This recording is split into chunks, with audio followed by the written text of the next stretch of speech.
everybody, how are y'all? Today we are in the garden and we are talking about okra. I'm going to talk to you about fertilizers, growing, harvesting, pruning, and adaptability. And then we're going to talk about different parts of the okra. So here is the okra. We also have another row over there, if you can see. So here are our okra plants. You can see these have lots of pods on them. This one looks like it is ready to harvest. You want them to be roughly 3 to 4 inches. Specifically for this variety, but most of them are similar. These are the blooms. They open up wider in the early morning and they close up, and by the end of the day really they're all shriveled up in a different color and everything. Okay, so these okra are probably 3.5 feet tall, I'd say, and a lot of them are blooming. If you can see all those blooms, and they all have pods on them for the most part. I did not harvest yesterday because we had so much rain, and I realized I still have to come out here and at least harvest this okra even if I don't water. So as you can see, we have ants on our flowers. It really aggravates me that they're there. I'm sure the water from the rain washed off the DE, diatomaceous earth, that we were using, but normally we use that to fight against the ants. It's organic.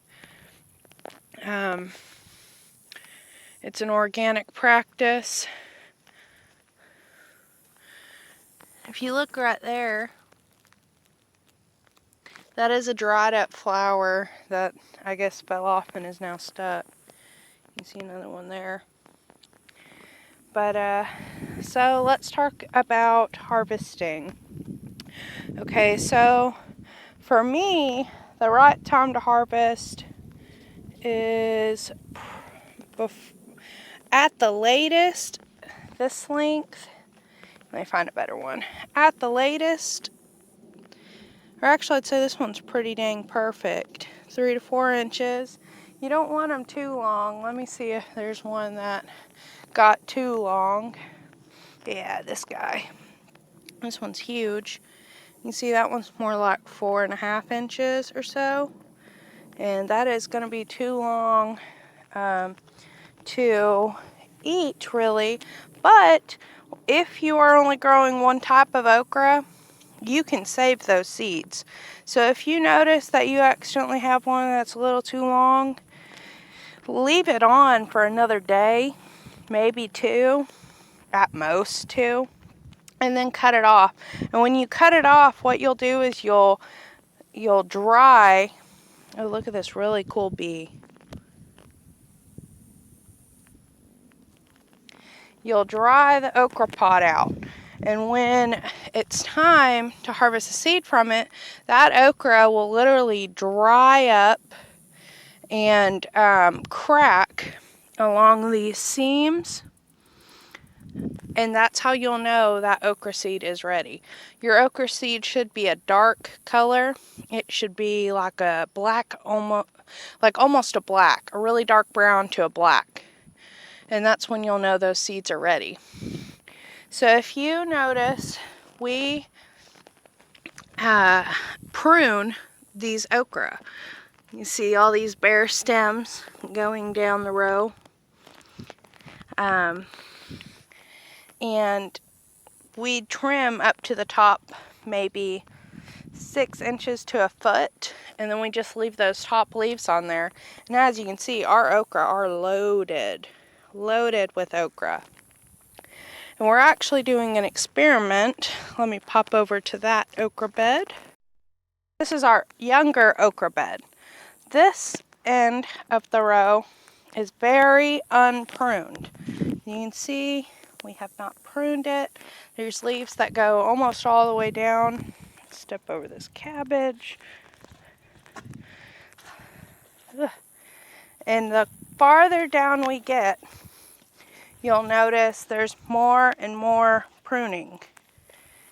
Till you get down here, you see we have pruned these like we did on the other row. We're running an experiment to see if pruning affects productivity. Now I will tell you this, so far these pruned ones have not developed any flowers. Oh wait, looky there, I spoke too soon. There's beautiful bloom in there. But the farther down here, which this might just be because these ones started off doing better, there are a lot more flowers. Look at that footprint. A lot more flowers over here that I've seen than down there. Like I see one there, one over there, right there.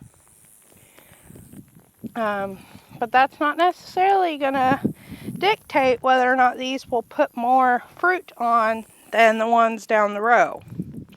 So if y'all want to follow that experiment, please feel free to subscribe. I will definitely be posting more videos about our okra. If you look back over at these adult okra, you'll notice that the leaves that are up top are a lot smaller than those leaves that were over there.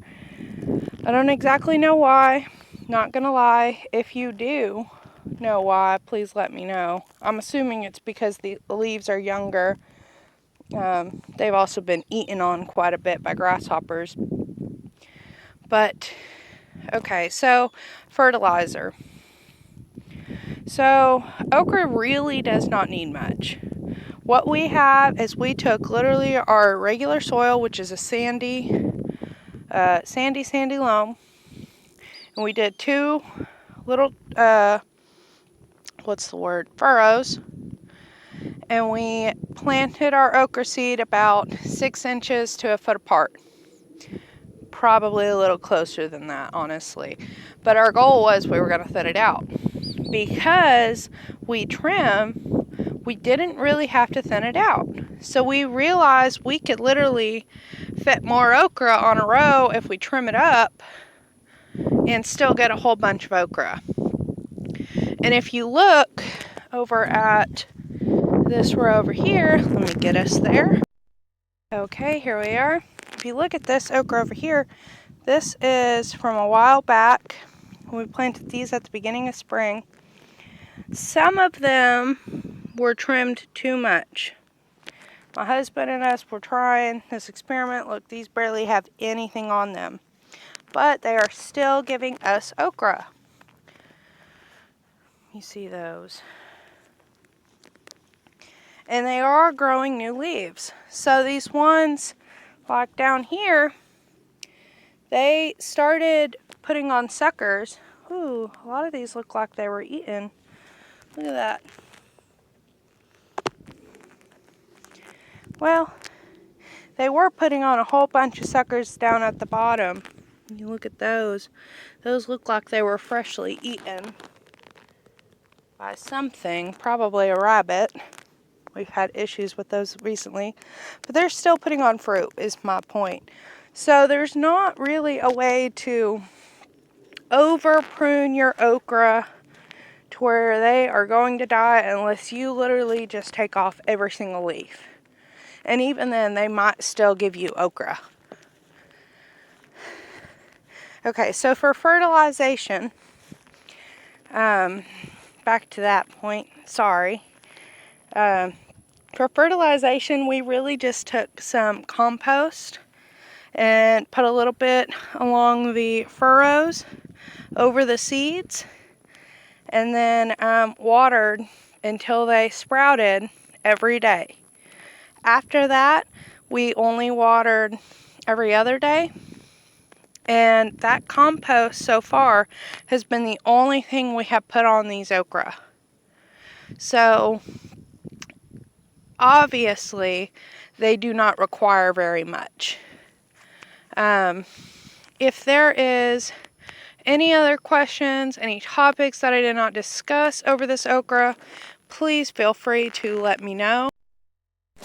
Okay, when you harvest your okra, you can see there's a squash bug right there. You're literally going to cut this stem right here where the okra is attached. You don't want to break your okra off because you could snap the top, especially because they grow out of the top. You definitely don't want to do that because you'll damage your plant to where it won't grow any more okra. So keep that in mind when harvesting. Day out, it's the same road we're walking down, same job, same town, 'cause we've been told that's the way our world goes round. Walking on the grounds we've always known, stepping on the footprints in the snow, but when it melts the other ways will show. We're gonna make the footsteps on our own. That life can wait just for a while. That life can wait. So take that aside and just go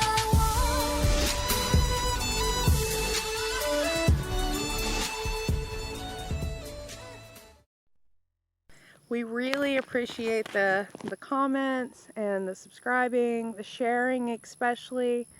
We really just want to grow and help y'all grow.